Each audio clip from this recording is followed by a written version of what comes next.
The first thing I'm going to do once I open up the raw image is I'm just going to resize it. So I go to image size. So we can see it's 43 centimeters by 29 and 300 pixels per inch. And that's quite a large file, say 51 megabytes. So that can slow your system down sometimes. So I'm going to just bring this down a little bit. So by bringing it down to 25, the file size is much smaller. It'll be easier and faster to work with. The resolution stays the same. So we want to make sure that the image is still crisp and clear. So press OK. And then what I'm going to do is I'm just going to crop the image. So when I do that in this tool here, I get these edges that I can drag in. And I'm just going to crop it in a little bit. And I'm going to fix this a little bit later on, but at the moment I just want to focus on what is in the frame, and later I can add to it once I cut out the background.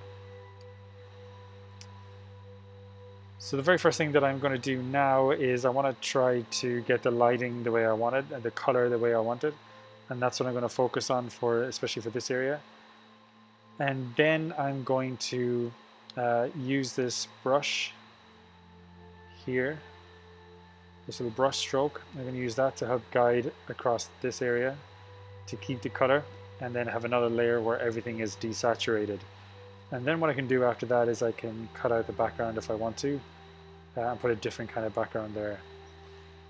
Okay, so I'm just going to go up to Filter, Camera Raw Filter.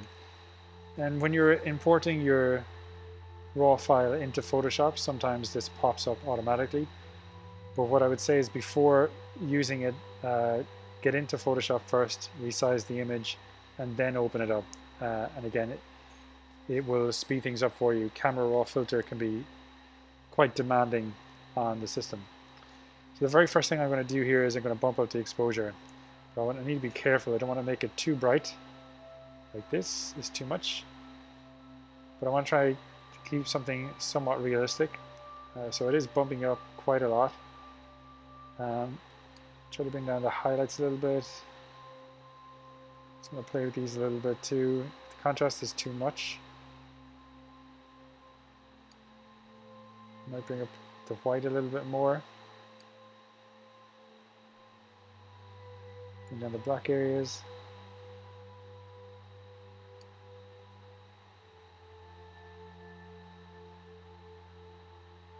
So I might go with something like this, and normally I would maybe take down the vibrance a little bit because it's a little bit bright. I might bring it down, but this time around, because I'm working with the color here, I'm going to leave it and press OK.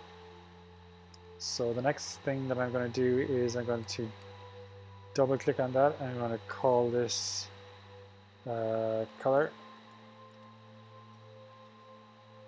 And then I'm going to Command J to duplicate. And I'm going to call this one black and white. So the next step is to make this image black and white. So to do that, I go back into Filter, Camera Raw Filter. I know it says it up here as well. If I do that, it's just going to apply the same settings, and I don't want that. I want to do something different. So I'm going to go back into Camera Raw Filter here. When I scale down here, I come to Saturation. I just drag that down. Now I'm going to play a little bit with this. Just to consider the black and white elements that I see here a little bit more.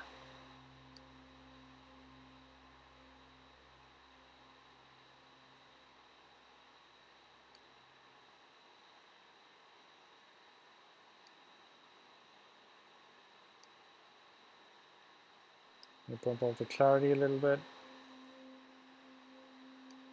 And then dehaze a tiny bit. Very small little changes. And when I'm happy enough, I'll press OK. So now I have my black and white image, my color image underneath. You can see the color is quite strong, especially here. So the reds and oranges are coming out quite a lot. Here, completely desaturated. I'm going to take my brush here, Command A to select everything, Command C to copy, Command V to paste. This is a profile mismatch, but I'm okay with that because I can fix that later. I'm going to take the size of this, Command T, and with this locked, my width and my height, I can just grab this, drag the size down a bit. Oops.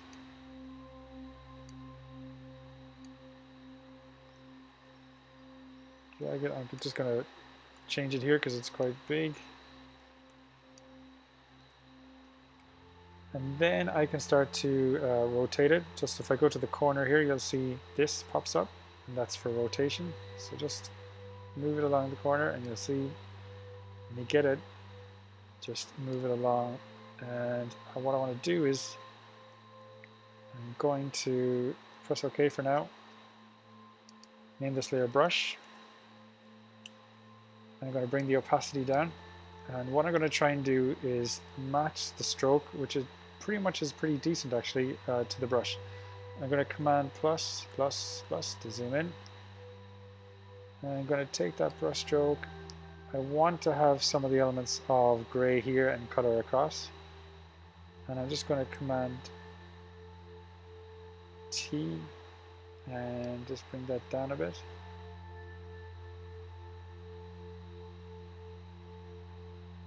And move it over. So again, I'm not too bothered about what's happening beyond over this way. I'm just really looking at what's happening here and across here. This little bit underneath is actually, I think, not a bad thing. So I think I might be okay with this. So I'm going to click the tick box here. Now, this next part is going to be the fun part. I'm going to just bring the opacity up here. What I'm going to do is I'm going to fill this with black. You can see there's a little bit of gray here. I just want a full black so that it's going to be easier for me to select.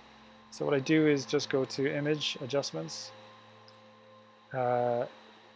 Brightness, Contrast. I'm going to bring the brightness down. And I straight away get this black. And bump the contrast up. You can see, like, if the contrast is down, the light gray is here.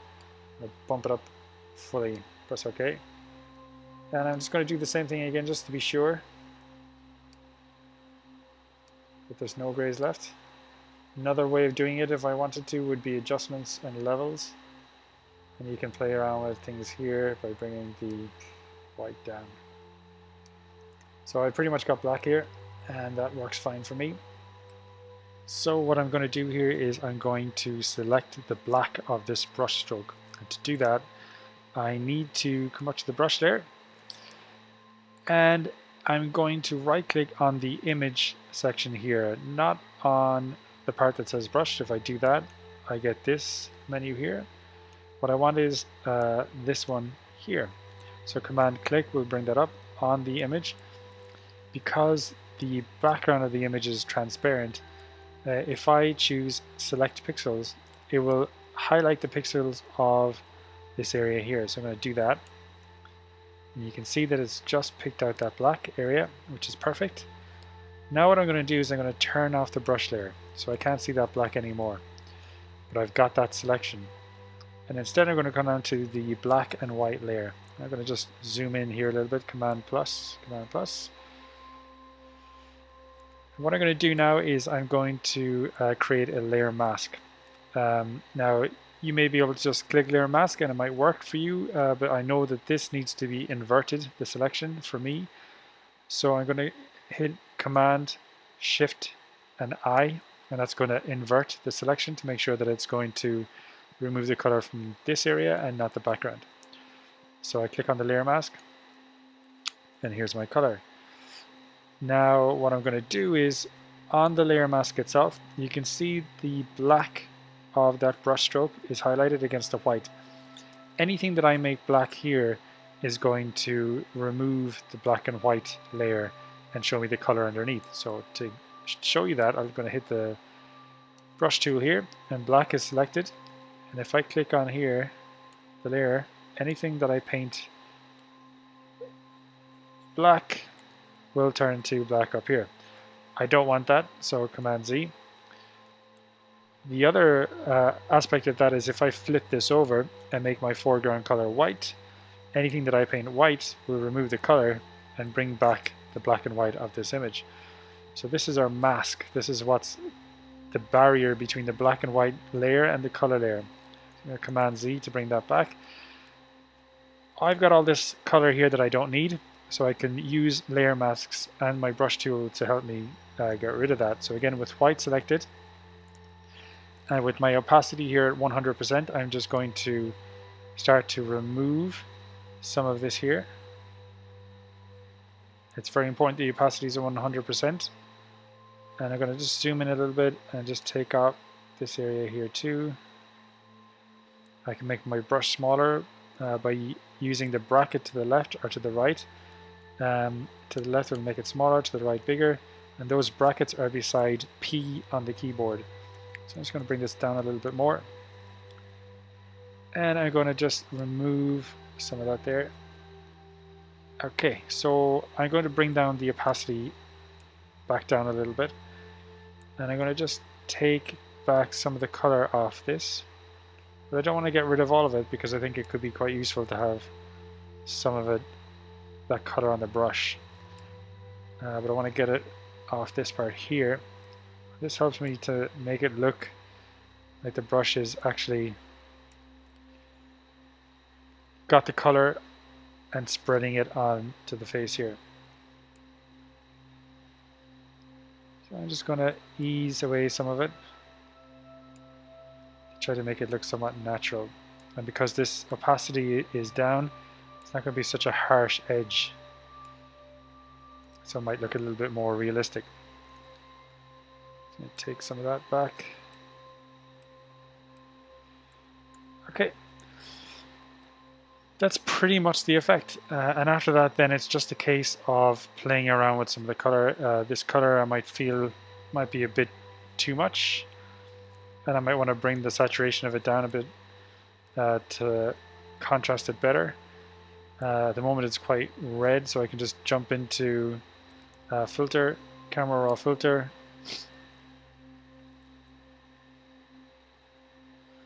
And I can move away from the red of the magenta here towards the green a little bit, but be careful because it can easily switch and go a little bit too wild.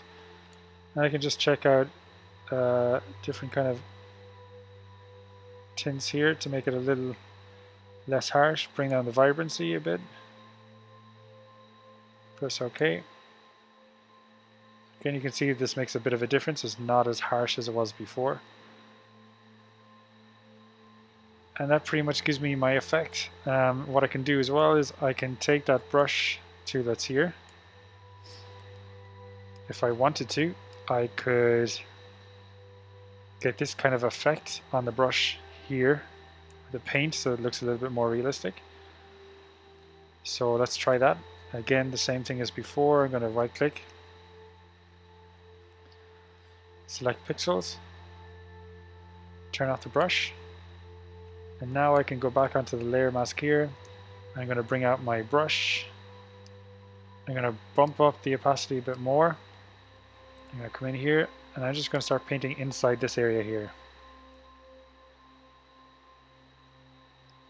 Command D, and now I get more of a jagged edge to the brush, making it a little bit more realistic looking. So what I'm going to do now is I'm going to remove the background because, as you can see, the backdrop has quite a lot of wrinkles, a little bit of shadow, and I want to separate that from the rest of the subject, and I want to make the background smooth. So what I'm going to do is I'm going to use one of these layers to create a layer mask like I did with the brush. So what I want to do is select all of this background, create a layer mask and replace it with a color. To do that, I can use the color layer here.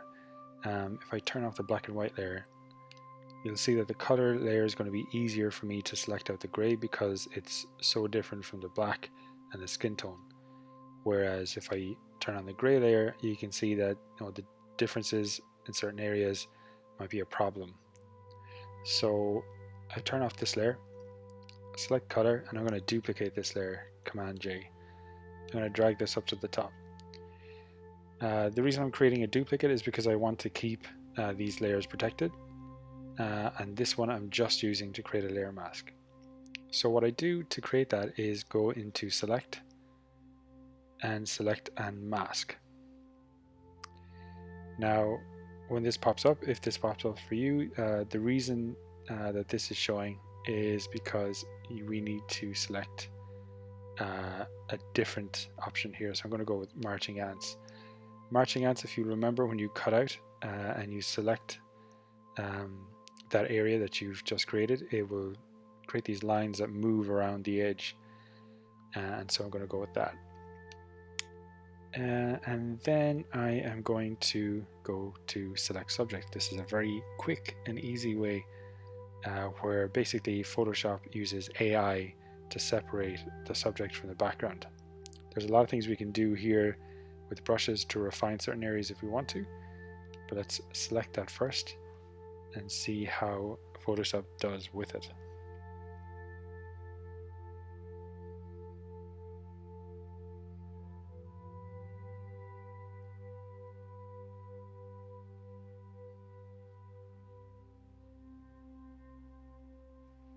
Okay, so that's a pretty good job, I think you would agree. When we look around the edge here, everything is working out quite fine. So I'm happy enough with that. So I'm just going to press OK. And there's our marching ants. So what I'm going to do is Command Shift I to invert the selection. And instead of creating a layer mask as such, what I'm going to do is I'm going to create a color fill. So I'm going to click here and go up to solid color, and it changes that color to black. Now I can select that, I can go with something else. I'm going to go with a mid-range gray color, maybe something like that. Press OK. I'm going to then remove this layer because I don't need it anymore. Turn back on the black and white layer, turn back on the color layer. Take that color layer that helped me to create this colored mask and delete it. Press OK. I'm going to change this to background, and you can see how this color fill has got the layer mask here, which means as well that if I spot anything that I need to change, I can just click on the layer mask, use my black or white to add or remove a certain area. So now we're starting to get some good consistency. I can always come back and change this color by double clicking if I want to, and I can make it lighter or I can make it darker. I can add a little bit of a tint to it. I can change what that looks like. I can bring it along a few different ways. For me at the moment, I'm happy enough with the grayscale in the back as well as here, and it just highlights the color a little bit more.